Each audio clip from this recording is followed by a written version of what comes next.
perfecto. ¿Me escuchan Excelente, ahí? maestro. Sí, ya mucho Ok. mejor. Gracias, maestro. Entonces, agradecido con la invitación que me hace el doctorante Sebastián y bueno, pues vengo a hablarles un poco sobre epistemologías de paces desde abajo y la crítica de los estudios de paz latinoamericanos en un día precisamente como hoy. Hoy en Colombia se está haciendo una manifestación producto de el repudio al asesinato sistemático de líderes y líderes sociales, al tema del incumplimiento del proceso de paz, a la violencia directa, simbólica y el exterminio hacia los pueblos indígenas y de las denuncias colectivas de los grupos de redes de mujeres y de todos aquellos sectores en donde ha habido discrepancia con el gobierno del actual presidente.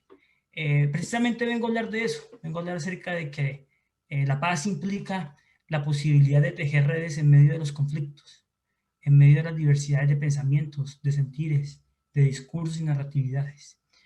Que pensar la paz no significa un acto normativo, pasivo o negativo del conflicto. No, porque el conflicto es parte de la condición humana de existencia, es parte de las relaciones sociales y de las posibilidades de establecer diálogos, sino que el conflicto implica la capacidad reflexiva y crítica, autocrítica de pensar las violencias y de pensar las violencias desde también la capacidad de los sujetos, de las comunidades, de los actores. Y es allí en donde yo vengo a centrar esta conferencia. Educación. La educación para la paz es un gran tema, un campo epistémico, teórico, conceptual, de gran reconocimiento en este campo de educación para la paz. Recomiendo las investigaciones del doctor Saúl, que es de su universidad. Tiene muy buenas investigaciones, es un académico muy reconocido también en Colombia y en Guatemala, y sus investigaciones han sido de lectura y de base en los cursos que he podido orientar por estos medios. Y él plantea al lado de otro teórico de gran importancia en México, que lo tiene muy cerca, el doctor Eduardo Sandoval Forero, es académico, él es colombiano naturalizado mexicano, o sea, es más de ustedes que de nosotros. Y bueno, ha podido teorizar todo lo relacionado a estudios de paz desde una perspectiva crítica, crítica política, crítica decolonial y crítica descolonial.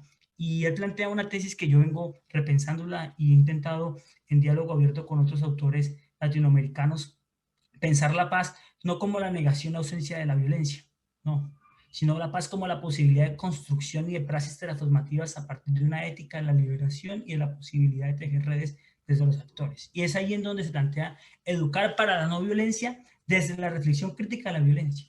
Aquí quisiera centrarme de que no es una visión negativa de la paz, como se ha hecho históricamente y como se reproduce en las escuelas de pensamiento de estudios de la paz. Es de mencionar que la paz como ciencia, la paz como método, la paz como metodología y como paradigma responde a escuelas de pensamiento eurocéntricos.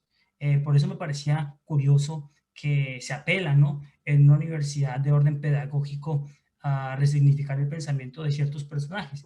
Bueno, también hay que resignificar los pensamientos de los actores indígenas, de los pueblos, de las comunidades negras, de las mujeres, de los campesinos, de los sectores sociales excluidos, porque desde allí también hay una paz negativa, una paz imperfecta, una paz perfecta, una paz intercultural, una paz integral, en donde parte de sus emociones, sus sentires y sus narrativas configuran un pensamiento descolonizador, y esto lo voy a ir matizando a lo largo de la conferencia. Pero ¿qué implica eso? Eso implica la posibilidad de crear y fortalecer tejidos de convivencia armónica, y es aquí en donde quisiera también señalar. ¿Qué quiere decir o por qué nosotros planteamos que existe una perspectiva crítica latinoamericana, crítica desde el sur global, es decir, desde los pueblos de Asia, de África, o desde el cono sur, o desde los pueblos del sur que han sido sometidos a la crítica y han sido sometidos también al dominio del sistema capitalista global y las sociedades neoliberalizadas y los estados corporativos? Es porque consideramos, y está escrito, no, esto no lo he dicho yo, vuelvo y repito, tienen un gran personaje allí en la Universidad Autónoma del Estado de México, el doctor Eduardo Sandoval Forero, en donde él teoriza que los estudios de paz históricamente han respondido a un patrón epistémico de la modernidad, colonialidad epistémica, es decir, a una colonialidad del poder y el saber. Sandoval Forero establece con otros teóricos como Juan Daniel Cruz o como Victoria Fontán que ese tipo de perspectivas de paz integral son una mirada distinta, en donde no se niega, vamos a negar la perspectiva de paz simbólica, de paz positiva, de paz negativa, de paz perfecta, imperfecta, estructural. No, sino que se hace un llamado al reconocimiento de la pluralidad de discursos y de narrativas que emergen en torno a la paz desde la posibilidad de transformación de los contextos locales, los contextos en comunidad y los contextos de las comunidades o grupos en resistencia. Y es allí en donde se dice, ¿no? Es una paz que involucra, pero no involucra de forma vertical, como ha sido, digamos, por organismos estatales, programas gubernamentales o en muchos casos universidades que reproducen estudios de paz desde miradas, en muchos casos neoliberales, ¿no? Esto no lo digo yo, Raúl Civechi, un sociólogo uruguayo, menciona de que existen think tanks, o sea, tanques de pensamiento que se han encargado de reproducir ciertos tipos de conocimientos, ciertas investigaciones, ciertos programas académicos funcionales a los grupos hegemónicos y a las élites de distintos países. Bueno, en Colombia, que somos, digamos, el único país en donde el conflicto armado no ha podido ser superado y tenemos una de las guerrillas más longevas, en donde todavía, digamos, en medio de un acuerdo de paz que se firmó en el año 2016-2018, en el periodo de negociaciones, con una de las guerrillas más antiguas, las FARC, todavía no hemos encontrado la superación del conflicto y todavía no nos hemos dado cuenta de que efectivamente la paz implica no el silencio de los fusiles, sino la transformación del pensar y del actuar sobre el conflicto. Y es aquí donde yo quiero mencionar de que esos tanques de pensamiento reproducen estudios de paz coloniales, colonizadores y neoliberales. Y es la crítica a la paz, es de ese tipo de paz integral, en donde no se debe o no se tendría que plantear lo que consideramos, y aquí sí quisiera resaltar, ¿no? Una forma criolla, colonial y privada de reproducir la educación. Es decir, nuestra tarea consiste en un compromiso de educar e investigar para la paz, educar desde la pluralidad, desde el sentir, desde el pensar, desde la posibilidad de las emociones, desde el discurso y las discursividades del otro, pero sin perder mi condición. Y es aquí en donde nosotros tenemos muy claro, desde una perspectiva crítica latinoamericana, que los estudios tradicionales de paz, es decir, los que se han gestado en la Escuela de Granada, los de pensadores como Galton, Fisas, entre otros, son muy importantes, pero desconocen narrativas, emociones y experiencias subalternas y alternativas gestadas en América Latina. Es decir, no logran comprender o condensar la perspectiva de los pueblos indígenas. Se quedan a medias estos estudios eurocéntricos, no logran comprender el sentir, el pensar de los movimientos estudiantiles latinoamericanos, de las redes de mujeres, de los grupos campesinos, de los grupos afrodescendientes. Es decir, simboliza la perspectiva crítica latinoamericana de la paz, pensar estas experiencias de paz desde el propio sentir, desde el propio, las propias cosmovisiones de los pueblos que están en resistencia. Y es por eso que nosotros decimos, la perspectiva crítica latinoamericana no es excluyente. No creo que venga yo aquí a decirles a ustedes, hay que negarla, no, eso es una visión errada, sino que es una perspectiva plural y abierta donde dice, efectivamente ha existido una escuela de pensamiento para los muchachos que están empezando y que los felicito en este ciclo escolar, pero que existen también otras formas de investigar, otros métodos, paradigmas, metodologías, enfoques, temáticas, estudios, narrativas, discursos, subjetividades, y que es por eso, ¿no? Esto supone que, pues, un giro epistemológico. Y es aquí en donde queremos entrar. Es una perspectiva crítico latinoamericana que integra la ética en sociedades nuestras en donde la corrupción, en donde las mafias, en donde los grupos de poder se han apoderado de las instituciones públicas y privadas. Es una perspectiva crítica latinoamericana que articula las emociones, las resistencias, las formas de organización autonómica de los pueblos indígenas, de los grupos en resistencia.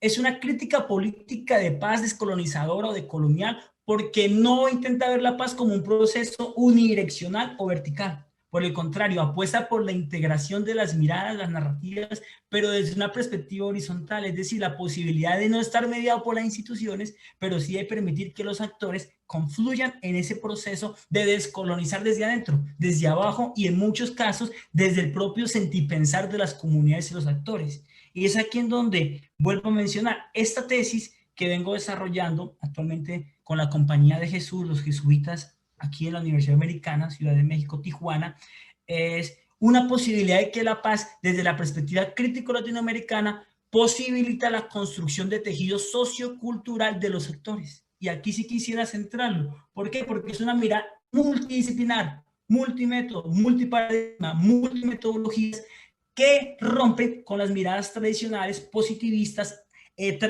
monolíticas de investigar la paz desde arriba, desde los actores. Aquí hacemos una visión a contrapelo, es decir, le damos las voces, pero desde las voces de ellos. Y con eso se intenta romper un poco ese colonialismo epistémico que todavía abunda en las academias y en los grupos de poder académicos, que en muchos casos se convierten en mafias del conocimiento. Esto, la crítica de la mafia no lo digo yo. Jorge Alonso, un gran antropólogo mexicano de la Universidad de Guadalajara, tiene un texto muy interesante acerca del pensamiento crítico desde la praxis de los sujetos, y él dice, bueno, es un pensamiento que rompe con los modelos y las formas de movilización de las sociedades, es decir, de los grupos que intentan imponer una lógica basada en ¿qué? En los intereses del sistema mundo capitalista y del Estado corporativo. Bueno, yo creo que si hay cosas en común de nuestros países, Colombia y México, es que, bueno, se ha podido y se tiene muy claro el tema de que se desconoce, se desconoce todo lo relacionado a cuál es la obligación del Estado.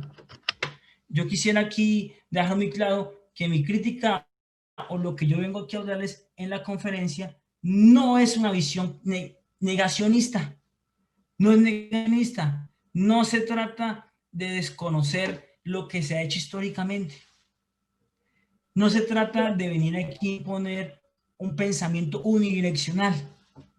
No se trata de eso. Se trata de intentar buscar la pluralidad de conocimientos.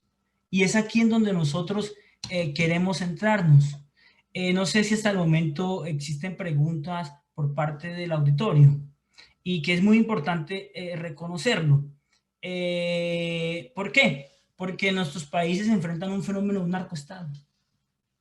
Colombia, creo que esa imagen negativa de un país tomado por las guerrillas y por los grupos paraestatales no lo hemos podido superar. Un país en donde se asesina por día 3 líderes sociales. Un país en donde no se sabe, no se conoce, no se tiene a ciencia cierta quién es el responsable de los asesinatos sistemáticos, de las masacres. Un país en donde se firma un tratado, un acuerdo de paz y todavía se desconoce los derechos diferenciales de las comunidades indígenas, rurales y negras. Esa es la crítica en donde nosotros decimos, claro, existe un conflicto. Pues claro, un conflicto en donde hay divergencias de pensamientos, de intereses, de posibilidades, de narrativas, de discursos. Claro, eso entra en contraposición a los intereses de ciertos sectores. Por supuesto, esto no se puede negar, ¿no? No se puede negar, no se puede desconocer. Bueno, creo que, ¿será que me están escuchando o no me están escuchando? Sí, sí te estamos escuchando. Sí, sí se escucha. Perfecto, muchas gracias. Ese como me quedo como el monólogo, necesito saber que me escuchan o y no digo yo en qué estamos hablando, pero muchas gracias. Bueno. Estamos poniendo atención. Muchas gracias, maestros y doctores. ¿Qué implica esto? Esto no es nuevo. Esto Además, muy interesante.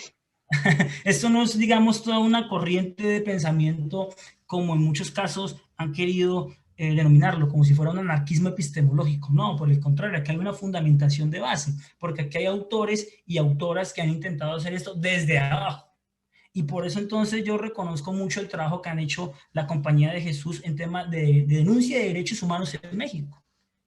El Centro de Derechos Humanos Miguel Ángel Pro, ¿no? Eso tiene muy claro la función del servicio y la posibilidad de decir, bueno, pues vivimos en un estado aunque ha habido una serie de transformaciones, pero todavía se desconoce y todavía nos falta a reconocer elementos de base, denuncias, problemáticas, violación de derechos humanos que no hacen parte de la agenda pública, porque se desconoce desde la institucionalidad. Y ni qué hablar de Colombia, en donde vuelvo a mencionar, se firmó un acuerdo de paz y todavía en medio del acuerdo de paz no sabemos si quién asesina.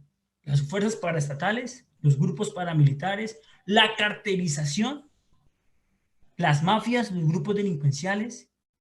Pero bueno, sigue el asesinato, sigue el etnocidio, sigue el genocidio. Entonces volvemos a replicar fenómenos como George Floyd. Entonces, que estamos en sociedades en donde Colombia es una muestra. Y bueno, ni que hablar acerca de la relación Colombia-México-narcoestado. Esto no lo digo yo, Gilberto López y Rivas. Y hace una crítica que muy interesante en su último libro sobre pueblos indígenas y Cuarta T. Él dice, bueno, pues es que pareciera que del gobierno mexicano hubiera una repercusión y una violencia directa contra los zapatistas, contra el Consejo Nacional Indígena. Uno dice, bueno, pero la tesis que maneja López y Rivas es muy interesante. En Colombia tenemos muy claro que existe una política de exterminio, claro, por parte del Estado, y que eso precisamente repercute, ¿no?, en las percepciones y en los valores, en el sentir y en los proyectos de vida. Yo quisiera aquí señalar otro aspecto fundamental.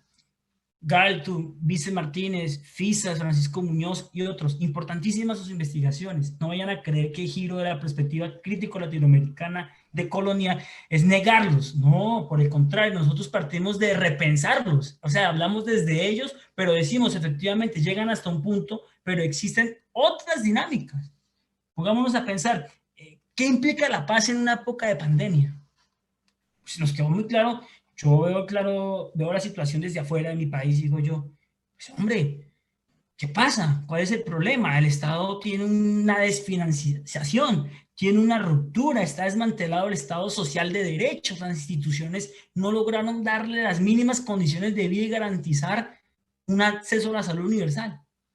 Eso es lo que intentamos comprender. ¿Y qué implica eso? Pues eso implica que la paz implica la posibilidad de paz. Cuando yo hablo de temas de paz en Colombia con mis estudiantes me dicen, profe, pero es que eso hablar de paz, no, la guerrilla nadie lo va a acabar, los grupos paramilitares nadie lo va a acabar, profesor, eso, la paz en Colombia no puede haber si la gente aguanta hambre, si no hay condiciones de empleo, si no hay condiciones de ingresar a la universidad, si la educación no es gratuita, pública, universal. Entonces hay una serie de cosas, y digo yo, claro, efectivamente, la paz implica eso, ¿no? La posibilidad de tejer redes, discursos, narrativas y acciones y prácticas desde las múltiples dificultades. Y por eso entonces, cuando hablamos de ese tipo de paz crítica política latinoamericana, decimos, se opone a la violencia e intenta transformar toda forma de discriminación, violencia directa, indirecta y opresión sobre el sujeto, es decir, sobre las comunidades y los actores. ¿Qué implica esto? La paz no puede estar asociada, óiganlo muy bien, a todo el público, sobre todo a los muchachos que están empezando este camino de la academia. No puede haber paz sin justicia social, lamentablemente, porque sería una paz viciada, una paz sistémica funcional a las instituciones neoliberales del Estado. Por eso decimos, la paz social y el desarrollo capitalista no deja de ser una fantasía. Volvemos, todo lo que hace la ONU, la UNESCO, la OIT, los organismos internacionales, que son muy importantes en temas de denuncia de derechos humanos, la Corte Americana de Derechos Humanos, eso es valioso. Nadie está negando que llegar a esos tribunales internacionales a hacer las denuncias de nuestras sociedades no deja de ser importante, pero también se convierten en instituciones funcionales a un patrón de consumo, funcionales a unas instituciones modernas colonizadoras, en donde por más que se haga una denuncia se desconoce los verdaderos imperativos éticos de resistencia, de subalternidad de los grupos que hacen sus denuncias. Volvemos, ¿cómo sería pensar una paz en una sociedad conflictiva? Yo intento hacer mis análisis comparativos, mi experiencia aquí en México, que agradezco mucho a esta bella patria que me ha acogido, me ha dado educación, me ha intentado un poco formar en la formación que vengo, que tendría o que tendríamos, porque a veces la educación implica eso. Digo yo, bueno, pero en medio de tantas dificultades existen cosas muy positivas.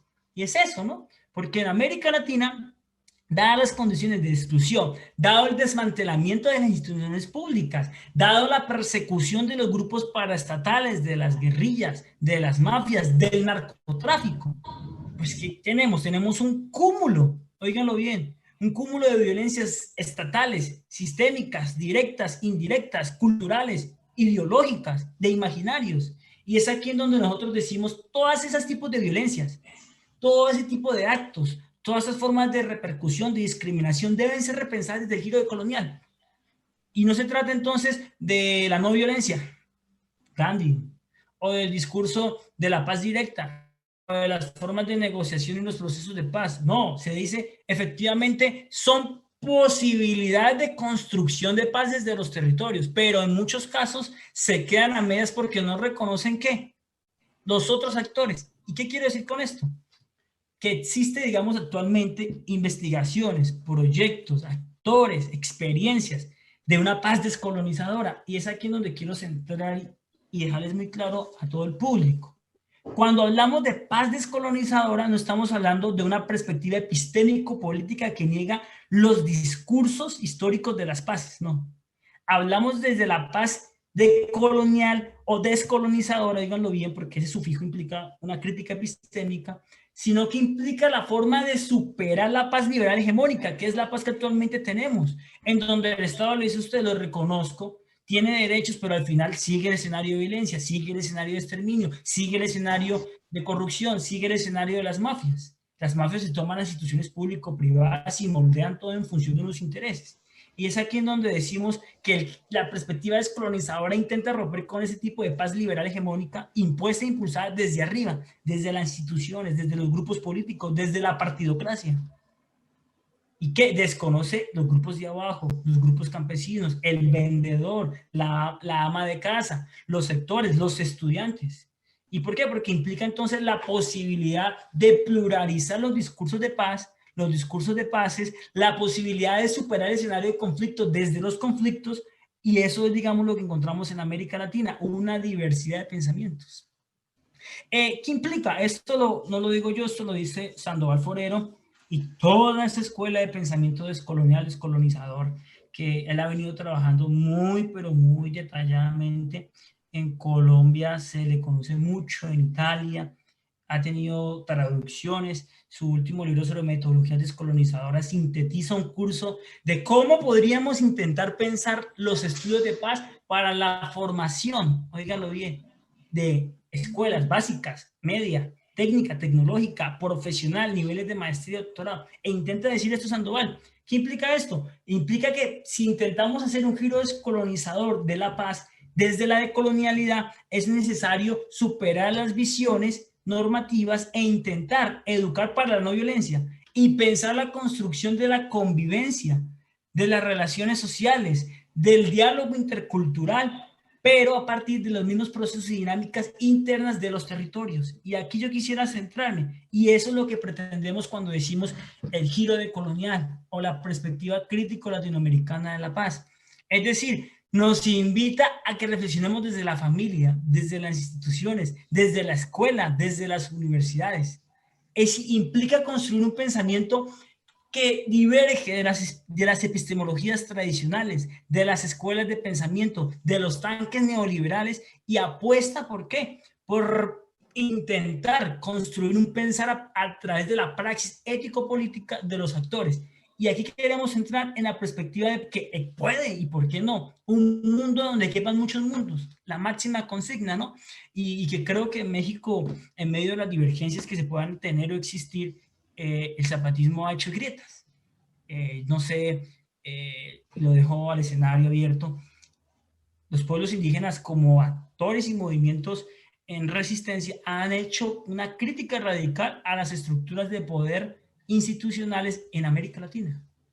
Y creo que la experiencia de los pueblos indígenas, a partir de su propia posibilidad de construcción, de interculturalidad, de autonomías, responde a eso, ¿no? ¿A cómo podemos pensar una decolonialidad de la paz? Pues una decolonialidad de la paz es la que pretende o propone un giro rompiendo con estas visiones tradicionales que les había mencionado y recurre ¿a qué? A romper, a disgregar y a tomar diferencias con la paz que genera exclusión, la paz que genera dominación, marginación, y que todavía está inmersa en lo que llamamos el sistema mundo moderno, colonial, capitalista y colonizador, que es la actual paz que vivimos y que creo que en Colombia no hemos intentado y todavía nos cuesta. ¿Cómo será que eso es un dato, ¿no? Y que de pronto están grabando muy claro. Colombia se hizo un referendo por la paz y votaron por el no los colombianos. Ya vaya a ser, si usted lo pensó, fue viciado, controlado, manipulado por los grupos políticos, por los sectores hegemónicos, como quiera verlo. Pero eso es un indicio de que efectivamente es una sociedad que ha intentado naturalizar o ha naturalizado las formas de violencia. Y eso es el problema que yo logro ver en México. No logremos naturalizar el narco. No, terrible. No logremos naturalizar el fenómeno Ayotzinapa. Terrible. No volvamos a repetir un Tlatelolco. Terrible. Ni mucho menos intentemos entonces legitimar las formas de violencia estructural que vive un país. Imagínense, en Colombia hemos presenciado más de 43 masacres. Masacres, jóvenes como los que están aquí estudiando, conectados, asesinados por los grupos paramilitares. ¿Qué es eso? Estamos en una sociedad que logró establecer un acuerdo de paz como usted quiera verlo, perfecto, imperfecto, liberal, conservador, neoliberal, pero todavía vivimos escenarios radicales de violencia, y es ahí en donde decimos, ese tipo de paz es una paz que no nos permite repensarnos como sociedades. Es un tipo de paz que reproduce los patrones de dominación de los grupos de arriba, y es una paz que logra, no, ojalá lograra, no logra ni siquiera cimentar las bases de una reconstrucción de un tejido social en sociedades conflictivas como la colombiana, y cada quien podría analizar su país, y era, bueno, pues efectivamente existe una paz político-burocrática, implementar proyectos, programas, cursos, pero en el fondo no existe una reflexión desde abajo en donde se intente materializar y decir, bueno, pues vamos a intentar construir paz desde pequeñas experiencias. No vayan a pensar que eso es un proyecto mesiánico, no, ni más faltaba. Aquí no se trata de homogeneizar la paz, se trata de que el barrendero, la persona que trabaja en la calle, el vendedor ambulante, la persona que trabaja en un centro comercial, el policía, el indígena, el negro, la mujer, desde su pequeña experiencia permita la construcción autónoma de paz. Y eso es lo que queremos hacer. Y por eso decimos, el giro de colonial rompe con todos esos dispositivos de la colonialidad del poder y el saber. Y esa es la que estamos haciendo una crítica. ¿Qué implica eso? Pues eso implica, como ustedes deben de saberlo y de pronto para refrescarlo, una ecología de saberes. Y esa es, digamos, la posibilidad de la crítica decolonial de la paz. Es una ecología de saberes porque profundiza en investigaciones desde la acción, desde la participación, desde las etnografías, desde la colaboración. No es que yo como investigador, a todos los muchachos y muchachas, que porque entonces todos tenemos un doctorado, una maestría, venimos a imponer, no. Aquí no se trata de imponer, ni que se la sabe todas, ni que la tiene clara, no.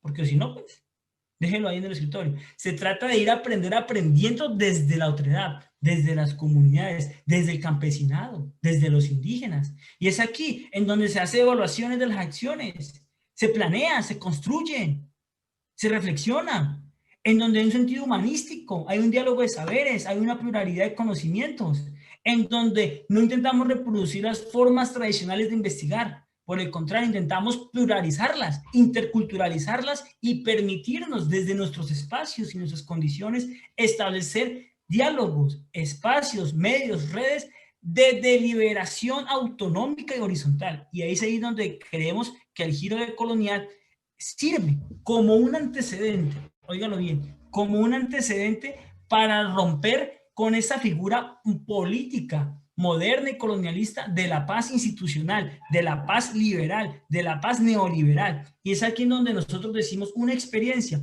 o una perspectiva epistémica que permite enlazar de forma crítica es la interculturalidad crítica, y perdónenme la redundancia. ¿Por qué? Porque esta interculturalidad no tiene que ver que usted es reconocido por el otro porque está en un escenario por igual, ¿no? O porque tiene el mismo conocimiento, o el mismo grado académico, el mismo capital económico, cultural. No, es una interculturalidad crítica que reivindica las cosmogonías, los saberes, los rituales, las espiritualidades de los pueblos originarios, afrodescendientes, subalternos, los feminismos. Oígalo bien, la crítica latinoamericana hacia la institución es una crítica feminista. Si la revolución, dicen por allí los grupos feministas, no es feminista, pues no va a ser revolución. Imagínense nosotros construir paz sin el sentir, las voces, las luchas de las mujeres. ¿En qué estamos? En nada. Imagínense pensar nosotros la construcción de paz en una sociedad conflictiva como la colombiana, desconociendo a los pueblos indígenas que cohabitan y habitan los territorios, negando los derechos colectivos y sus críticas, sus formas milenarias de coexistencia. Y bueno, ni qué hablar en un país en donde existe una gran historia colonial, colonizadora de los pueblos indígenas sometidos, como es México. Óigalo bien, pues, yo analizo, ¿no? Desde afuera. Marichuy, ese es un claro ejemplo de una reivindicación política subalterna. Al menos se la hace y dice, existimos nosotros como sujetos colectivos. en medio de una propuesta política que divergió de todos los actores, ¿no? No estoy haciendo política, porque luego me expulsan, me pueden sacar de médico, no. Simplemente menciono casos. Lo dejo muy claro. La crítica política latinoamericana de colonial es una crítica que reconoce las experiencias, los imaginarios, pero sobre todo las historias. Es decir, la filosofía de los pueblos, el buen vivir, Suma Casuay, el quechua, el aymara, la oralidad. Rompe con las metodologías clásicas del método, el